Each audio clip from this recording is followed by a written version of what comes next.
بسم اللہ الرحمن الرحیم انما یرید اللہ یذهبکم الرجس البیت ویطہرکم تطہیرا۔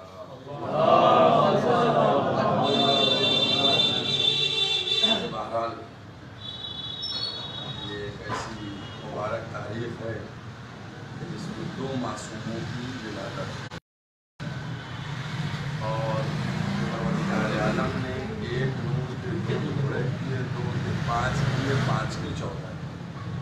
یہ سلسلہ پورا ایک ہی ہے اور ہمارا دستور بھی یہ ہے کہ جب بھی کوئی نیا کام کیا جاتا ہے تو برکت کے لیے حدیث قصہ اسی کا سہارا لیا جاتا ہے اور اسی کے ذریعے سے پنجتن پاک کے ذریعے سے اپنے کام کو آگے بڑھایا جاتا ہے تاکہ ان کی مقدس ذوات کے صدقے میں برکت ہم کو ملے۔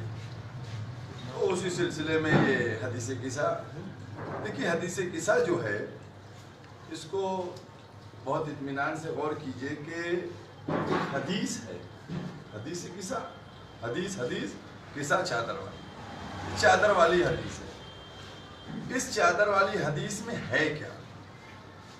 جو عربی میں پڑھی جاتی ہے کہ ربی فاطمۃ الزہرا رسول شہزادی دو عالم فرماتی کہ ایک دن بابا ہمارے یہاں تشریف لائے اور کہنے لگے میں، اور بہت سے جملے ایسے ہیں جو عربی کے ہیں لیکن آپ لوگ سمجھتے ہیں۔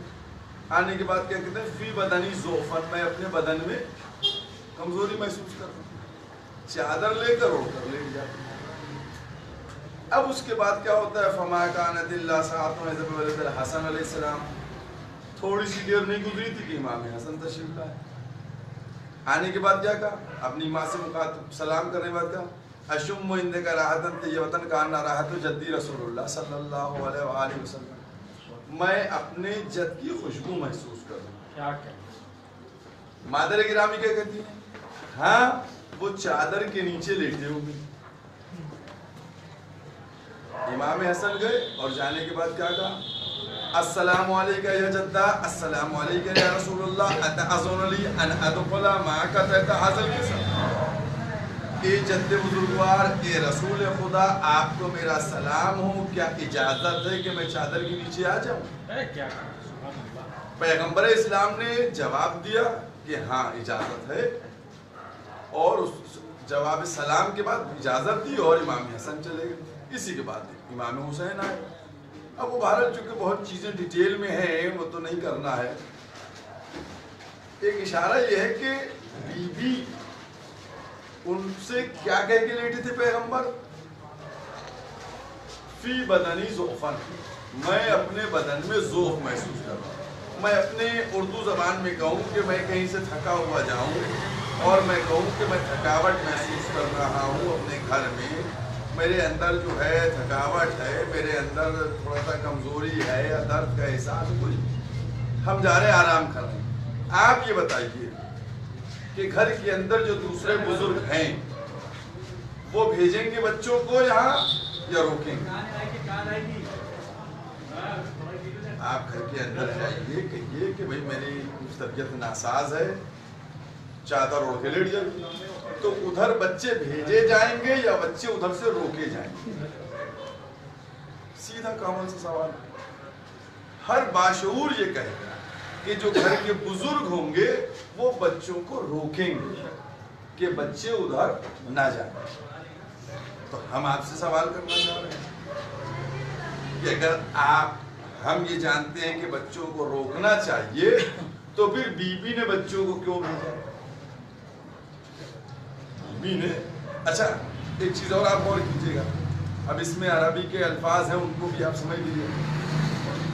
فما کانت الا ساعۃ، لمٹ دیکھیے بتائی جا رہی ہے کہ پیغمبر آئے، آنے کے بعد چادر اوڑھ کر جب لیٹے تو اس کے کتنی دیر بعد امام حسن آئے، اس کے کتنی دیر کے بعد امام حسین آئے، اس کے کتنی دیر کے بعد مولا کائنات آئے، یہ ٹائم پیریڈ بھی بیان ہو رہا ہے۔ اب جو عربی میں اصول ہے اس اصول میں 3 لفظ استعمال ہوتے ہیں۔ ایک لفظ استعمال ہوتا ہے واو کا، مثلا زید آیا اور خالد آیا، اس کے لیے واو ہے، زید و خالد۔ پتہ چل گیا کہ یہ دونوں آئے، زید اور خالد دونوں ساتھ میں آئے۔ ایک لفظ ہوتا ہے سما، زید آیا سما خالد آیا، اس کا مطلب یہ ہوا کہ اردو میں کہ زید آیا اور اس کے بعد، یہ سما لفظ بعد بتاتا ہے، بعد۔ ایک لفظ ہوتا ہے فی، دیکھیے دو ورڈ میں نے آپ کے سامنے بتا دی، واو اور ہو گیا، سما بعد ہو گیا، تو یا ساتھ میں آئے گا یا بعد میں آئے گا، یہ تو ہو گئے۔ لیکن ایک لفظ ہے فی، فی بھی ٹائم لیمٹ کو بتاتا ہے۔ اب وہ ٹائم لیمٹ ایسی ہے کہ جو گھڑی کے اندر قید نہیں ہو سکتی۔ وہ کون سی؟ فی، فما کانت الا ساعتم۔ اگر بعد میں آتے تو سما کا لفظ استعمال ہوتا ہے، لیکن فی کا لفظ جو استعمال ہو رہا ہے، اس فی کے معنی یہ ہوتے ہیں کہ اتنا دونوں کے بیچ میں گیپ نہیں تھا کہ بعد کہا جاتا، اتنا گیپ نہیں تھا کہ لفظ بعد یوز کیا جاتا، بلکہ کیا کہا؟ فما کانا، بس فوراً، بس فوراً۔ اب آپ غور کیجئے گا، اور بلکہ فی کو آپ کو سمجھاؤں بہت ایزی، کو فی کو آپ کو سمجھنا ہے، کن فا کتنی دیر میں ہوتا ہے جب اللہ ارادہ کر لیتا ہے؟ بس فوراً ہو جاتا ہے، تو فی کا مطلب فوراً۔ تو رسول اللہ کی آنے میں اور امام حسن کے آنے میں کتنی ٹائم تھا؟ بس فوراً۔ ابھی کہہ کے لیٹے ہم تھکان میں، کوئی ہو سکتا ہو یہ کہے نا کہ بھی بعد میں آئے تھے، وہ 1 گھنٹہ لیٹ چکے تھے، نہیں، بس فوراً امام حسن آئے۔ ادھر وہ کہہ کے لیٹے کہ میں ناساز طبیعت محسوس ہو رہی، میرے بدن میں ذوف ہے، بس فوراً امام حسن آ گئے۔ فما کانت الا ساعتم اذا بولد الحسین علیہ السلام، بس فوراً امام حسین علیہ السلام تشریف لائے، تو بس فوراً یہ لوگ آ رہے ہیں۔ تو یہ غور کرنے کی ضرورت ہے کہ آپ یہ کہہ رہے ہیں، میں یہ جانتا ہوں کہ جب بزرگ کو طبیعت ناساز ہوتی ہے، کوئی آرام کرنے لیٹتا ہے تو بچوں کو بھیجا نہیں جاتا ہے، تو یہاں بچوں کو بھیجا کیوں؟ یہ کوشچن ہے، کیوں بچوں کو بھیجنا ہے؟ یہ دیکھیے بہت ہی غور کرنے کی بات ہے۔ پہلے جو لفظ عربی کا آیا فی بدنی ذوفن، میں اپنے بدن میں ذوف محسوس کروں، اس ذوف کی کوالٹی کو چیک کیجئے کہ یہ ذوف ہے کون سا ذوف۔ جب تک ذوف نہیں سمجھ میں آئے گا تب تک بھیجنا اور روکنا سمجھ میں نہیں آئے گا کہ بھیجا کیوں گیا یا روکا کیوں نہیں گیا۔ اب آپ دیکھیے ذوف کی بات کرتے ہیں، ذوف کیا کیٹیگری کا ہوتا ہے، کیا ٹائپ کا ہوتا ہے ذوف؟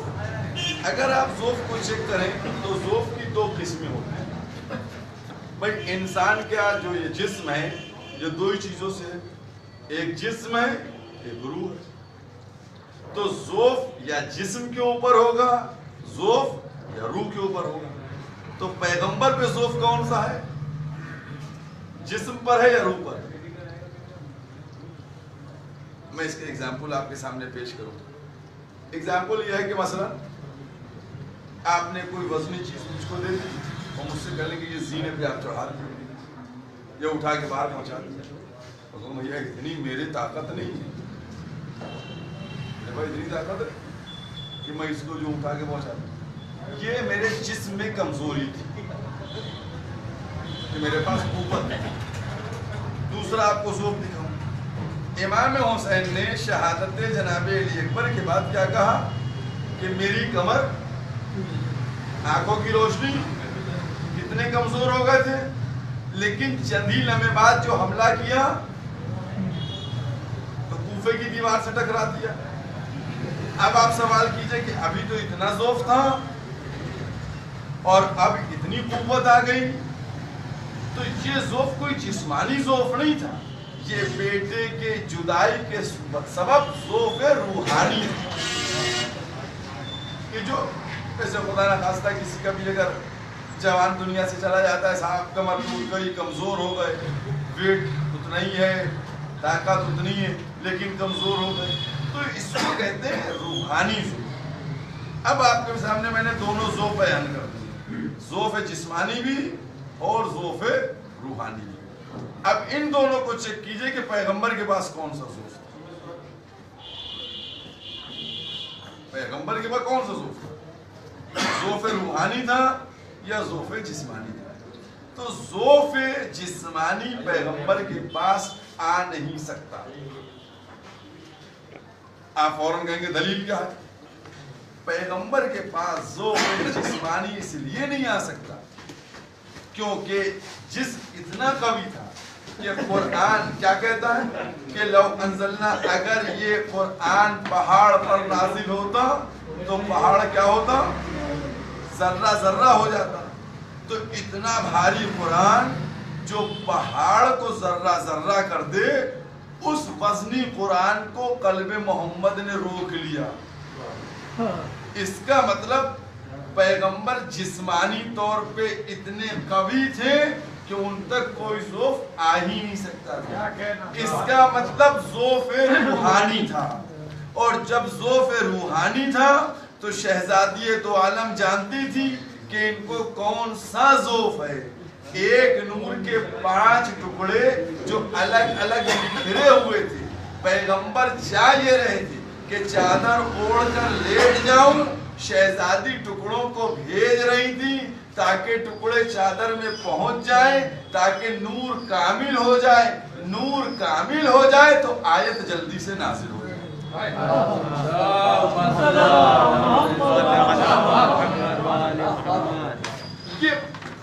کیونکہ آیت کب آئی؟ جب 5 چادر میں آ گئے، جب نور کامل ہو گیا، ذوف چلا گیا، جبریل امین آیت لے کے آئے. یہ عظمت اہل بیت ہے، اور اسی لیے کہتے ہیں کہ قرآن اور اہل بیت دونوں برابر ہیں، ہم پلہ ہیں. جس طریقے سے قرآن کے لیے آواز دی جا رہی ہے لا یمسہ الا المطہرون، وہ نجاست کی حالت میں نہیں چھوا جا سکتا، اسی طریقے سے اہل بیت کے سلسلے میں کہ یہ پاک و پاکیزہ ہے، یہاں نجاست جا نہیں سکتی. اور خالق کائنات نے پیغمبر اسلام کو جو رحمت بنا کر بھیجا، وہ اسی لیے رحمت بنا کر بھیجا کیونکہ آپ غور کیجئے کہ قرآن کریم نے وَمَا أَرْسَلْنَاكَ إِلَّا رَحْمَةً لِلْعَالَمِينَ، اللہ نے رسول کے لیے کہا کہ ہم نے ان کو عالمین کے لیے رحمت بنا کر بھیجا. رحمت بنا کر سمجھتے ہیں کہ یہ رسول اللہ جو ہیں یہ آئے ہیں ہم کو مسلمان بنانے کے لیے، ہم کو کلمہ پڑھوانے کے لیے، ہم کو نماز پڑھوانے کے لیے، ہم کو روزہ رکھوانے کے لیے، ہم کو حج کروانے کے لیے. تو یہی سمجھتے اللہ نے کہا کہ ہم نے محمد کو بھیجا ہے کلمہ پڑھوانے کے لیے؟ نہیں کہا. ہم نے نماز پڑھوانے کے لیے بھیجا؟ کہا نہیں کہا. روزہ رکھوانے کے لیے بھیجا، دین میں لانے کے لیے بھیجا، شریعت کہیں پر نہیں. پیغمبر کو بھیجا گیا ہے کس لیے؟ رحمت بنا کر بھیجا. اور اسی لیے اگر نماز، روزہ، حج، دین، شریعت کے لیے بھیجا جاتا تو مسلمانوں تک پیغمبر کی ذات کو محدود کر دیا جاتا. وَمَا أَرْسَلْنَاكَ إِلَّا رَحْمَةً لِلْمُسْلِمِينَ کہہ دیا جاتا، لیکن پروردگار نے عالمین تک کہہ کے پہچانوایا کہ یہ ہر ایک ذات کے لیے پیغمبر ہے. یہ ہندو کے لیے بھی ہیں، یہ مشرک کے لیے بھی ہیں، یہ یہودی کے لیے بھی ہیں، یہ کافر کے لیے بھی ہیں. بس اب ایک چھوٹا سا واقعہ اپنے ثبوت کے لیے. آج جو اسلام کی دیکھیے کارٹون بنا دینا کوئی بڑی بات نہیں. آج کے دور میں ریسرچ کرنے والے تاریخ، ہسٹری، قرآن سب موجود. پیغمبر کی حیات کو دیکھو تو پیغمبر کی صاحب اسلام میں تلوار ہے. ارے تلوار اسلام میں بالکل ہے، اس سے کوئی انکار نہیں کرتا، لیکن دیکھو یوز کب ہوئی ہے اسلام میں تلوار. یہ واقعہ کوئی چھپا ہوا بہت ہی سمپل سا واقعہ ہے کہ آپ کے سامنے بیان کر رہا ہوں. اس واقعے کو آپ غور کر کے دیکھیے، اور بہت ہی عام ہے جو متفق ہے. وہ واقعہ کیا ہے کہ ایک اڑیا تھی، پیغمبر پہ کوڑا دیکھتی. مشہور واقعہ، کوئی بھی ایسا نہیں ہوگا جس نے واقعہ نہ سنا ہو. کوڑا روز پھینکتی تھی، جمع کرتی تھی، اور جب پیغمبر گزرتے تھے تو کوڑا ڈال دیتی. آپ دیکھیے کہ کوڑا جب وہ روز پھینک رہی ہے تو پیغمبر کو چاہیے تھا راستہ چینج کر دے، سیدھی سی بات ہے، وہ یہ کوڑا پھینک رہی ہے چینج کیا راستہ نہیں کیا، کیوں؟ یہ بھی بتلانا چاہ رہے تھے پیغمبر اسلام کہ اگر کوئی راستہ چینج کر دے تو یہ بڑی بات نہیں ہے، راستہ چینج ہو سکتا ہے، لیکن جو حق پر لوگ ہوتے ہیں وہ راستہ چینج نہیں کرتے، یہ بھی میسج دینا۔ اور اب پیغمبر اسلام 2 دن 3 دن کوڑا نہیں آیا، پیغمبر نے لوگوں سے پوچھا بھائی کوڑا نہیں آیا، کہاں ہے وہ عورت؟ پیغمبر نے فرمایا، پیغمبر سے بتایا گیا کہ وہ عورت جو ہے وہ بیمار پڑی ہوئی ہے۔ اب دیکھیے گا میں نے جو بات کہی ہے کہ کلمہ پڑھوانے کے لیے رسول اللہ نہیں آئے، رحمت بن کے آئے، تو لوگوں نے کہا کہ بیمار پڑی ہوئی ہے، پیغمبر اسلام گئے۔ اب پیغمبر اسلام اس کے گھر میں داخل ہوئے اور گھر میں داخل ہونے کے بعد پیغمبر نے قدموں کو آگے بڑھایا، ادھر سے بڑھیا نے دیکھنا شروع کیا، وہ آ رہے ہیں اور یہ ادھر سے دیکھ رہی ہے۔ اس نے عورت نے کیا کہا محمد آج تم ہم سے بدلہ لینے کے لیے آئے ہو، جب میں بیمار ہو گئی، ابھی تک دیکھیے مینٹلٹی اس کی وہی ہے، بدلہ لینے آ رہے ہو کہ جب ہم بیمار پڑے ہوئے عوض لینے آ رہے، اور وہ مینٹلٹی ابھی چلنے پہ، اور جب پاس آئے تو اب پیغمبر کا ایک جملہ تھا، کیا جملہ تھا کہ ہم بدلہ لینے کے لیے نہیں آئے ہیں، تمہاری عیادت کرنے کے لیے آئے ہیں، تمہاری عیادت کرنے کے لیے۔ ابھی وہاں سے داخل ہونے سے لے کے یہاں تک اس کی مینٹلٹی دیکھیے آپ، بہت بڑا اسلام کا دیکھیے میسج ہے۔ اس کی مینٹلٹی کیا تھی کہ یہ ہم سے بدلہ لینے کے لیے آئے ہیں، یہ ہم سے جو ہے عوض لینے کے لیے آئے ہیں، وہ اپنی مینٹلٹی دکھا رہی ہے۔ اور ادھر انہوں نے عیادت لکھی، اس کے حال چال پوچھے، اور پوچھ کے جیسے ہی انہوں نے اپنے چہرے کو گھمایا واپسی کے لیے تو پیچھے سے کہتی کلمہ تو پڑھوا دو، جا کہاں رہی؟ جب یہ کہتے تھے کلمہ پڑھ لو تو وہ کوڑا پھینکتی تھی۔ آج انہوں نے نہیں کہا کلمہ پڑھنے کی، آج انہوں نے دین کی بات نہیں کی، آج انہوں نے عیادت کی، تو وہ کلمہ پڑھنے کی بات کر رہی ہے۔ وہی قرآن کا فقرہ رحمت بنا کر بھیجا، پیغمبر رحمت بن کے آئے ہیں۔ جب اس بڑھیا نے رحمت کے اس جوہر کو دیکھا تو کلمہ پڑھنے پر مجبور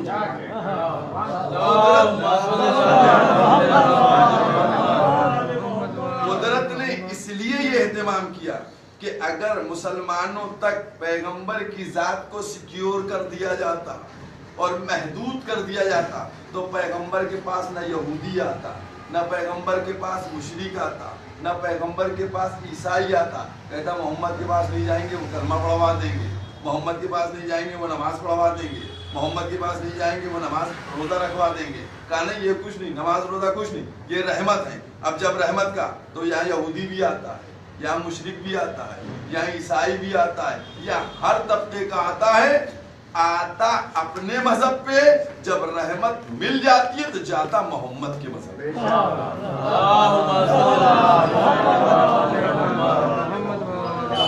یہ ہے اصل رحمت۔ اس لیے پروردگار عالم نے پیغمبر اسلام کو اور جو ہمارا مذہب ہے، جو ہمارا دین ہے، جو اسلام کی تعلیم ہے، وہ صرف اور صرف تعلیم یہی ہے کہ پیغمبر اسلام کا آپ دیکھیے آج آپ کتنے کانفیڈنس سے کہتے ہیں کہ دشمن بھی صادق اور امین کہتا ہے، نبوت کا کلمہ نہیں پڑھتا لیکن کردار کا کلمہ پڑھتا ہے۔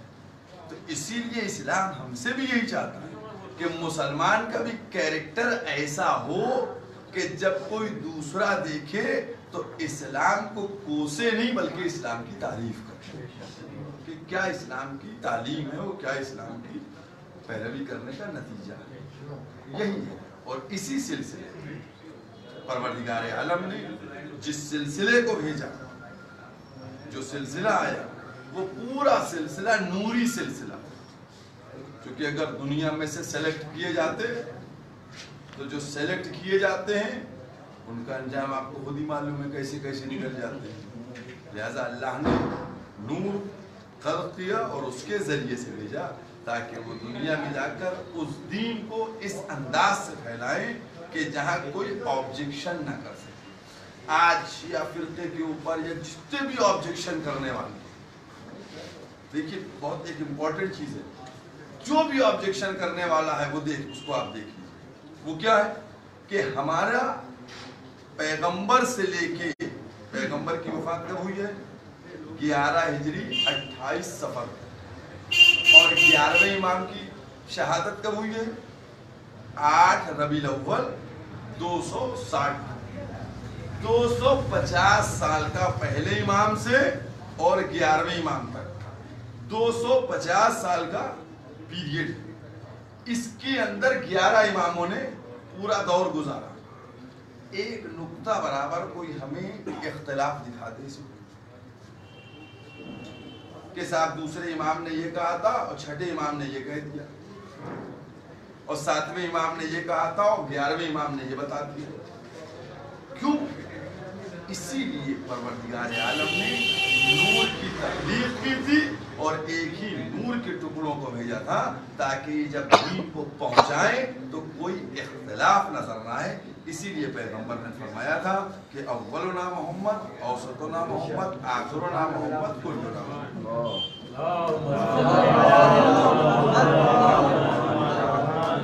بہرحال بس انہی تبرکاتی چند کلمات کے ذریعے سے ہم لوگ بارگاہ الہی میں دعا کریں۔ اللہم انی اسألک بحق محمد وانت المحمود، بحق علی وانت العلی، بحق فاطمہ السماوات والارض، بحق الحسن انت المحسن، بحق الحسین قدیم الاحسان، وبحق الائمة التسعة الطاہرین من ذریۃ الحسین الاسلام۔ پروردگار ہماری اس عبادت کو قبول فرما۔ پروردگار آج جن معصوم 2 معصوموں کی ولادت ہے، ان کے واسطے اور ان کے طفیل میں جو حاضرین یہاں موجود ہیں ان کی نیک تمناؤں کو پورا کر۔